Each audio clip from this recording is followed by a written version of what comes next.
NCERT notes, Pitt's India Act, 1784. July 23, 2018. The Pitt India Act, 1784, also called the East India Company Act, 1784, was passed by the British Parliament to correct the defects of the Regulating Act of 1773. This act resulted in dual control of British possessions in India by the British government and the company, with the final authority resting with the government.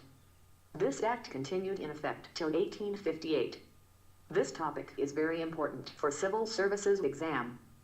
The act is named after William Pitt the Younger, Britain's Prime Minister when the act was passed.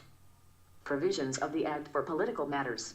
Board of Control was created, and for commercial affairs, the Court of Directors was appointed.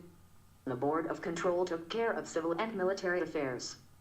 It comprised of 6 people: Secretary of State, Board President, Chancellor of the Exchequer, 4 Privy Councillors. In this dual system of control, the company was represented by the Court of Directors and the British government by the Board of Control.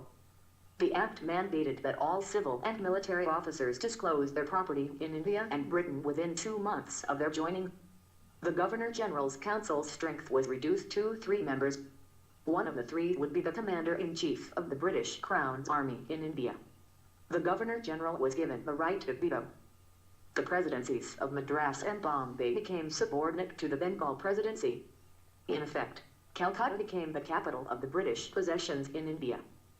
Features of the Act. This Act made a distinction between the commercial and political activities of the East India Company.